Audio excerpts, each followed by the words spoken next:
subscribe to our channel and press the bell icon.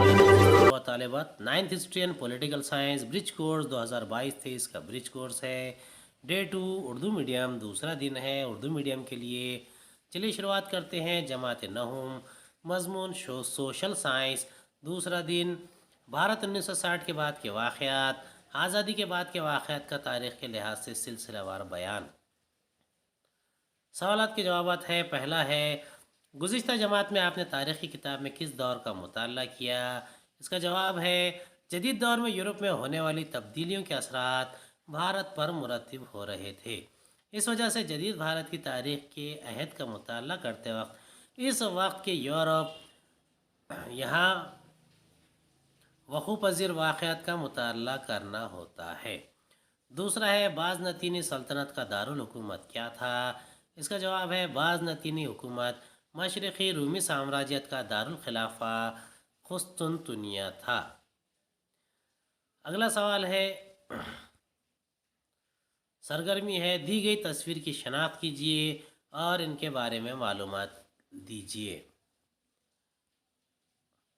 इसका जवाब है, लियोनार्डो दा विंची। इसे नशातुस्सानिया के दौर की हश्त पहलू शख्सियत माना जाता है। वो संग तराशी फ़न तामीर की हैसियत से आलमी शहरियत हासिल हुई।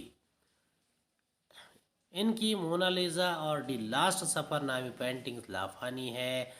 रियाजी, इंजीनियरिंग, मौसीकी के आलात, फ़ल्कियात जैसे मुख्तलिफ़ उलूम व फ़नून में माहिर थे, लेकिन इन्हें मुसव्विर की हैसियत से आलमी शोहरत हासिल हुई।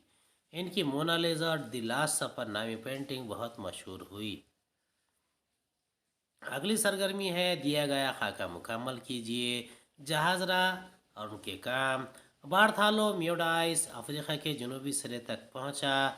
क्रिस्टोफर कोलंबस बर आज़म अमरीका के मशरक़ी साहिल पर जा पहुंचा। वास्को डी गामा भारत के मगरबी साहिल पर कालीकट बंदरगाह पहुंचा। अगला सवाल है, खदर पैमाई का सवाल है।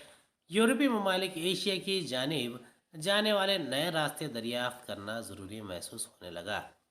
इसका जवाब है, 1453 ईस्वी में उस्मानी तुर्कों ने बाज़नतीनी हुकूमत मशरक़ी रूमी साम्राज्यत का दारुल खिलाफा कुस्तुनतुनिया इस्तंबुल फ़तह कर लिया। इस शहर से एशिया और यूरोप को मिलाने वाला खुश्की का तिजारती रास्ता गुजरता था। तुर्कों ने इस रास्ते को बंद कर दिया, तो यूरोपीय ममालिक के लिए एशिया की तरफ जाने के लिए नए रास्ते तलाश करना ज़रूरी हो गया। इसी से जोग्राफियाई दरियाफ्तों का नया सिलसिला शुरू हुआ। दूसरा सवाल है, 18वीं सदी और 19वीं सदी में किन वाक़यात की वजह से इस दौर को इनकलाब का दौर कहा जाता है? इसका जवाब है, 18वीं और 19वीं सदी में रूनमा होने वाले कई इनकलाबात वाक़यात की वजह से इस दौर को अहद इनकलाब यानी इनकलाब का दौर के नाम से याद किया जाता है। इस दौर में इंग्लैंड में पार्लिमानी जमहूरियत की नशोनुमा हुई। काबिनी तरीक़े की नोयत में तब्दीली हुई। 1689 ईस्वी के बिल ऑफ राइट्स के ज़रिए बादशाह के इख्तियारात को महदूद कर दिया गया और पार्लियामेंट का इख्तियार क़ायम हो गया। उम्मीद है आपको हमारा वीडियो पसंद आया होगा। अगले वीडियो में दोबारा मुलाकात होगी। खुदा हाफिज़।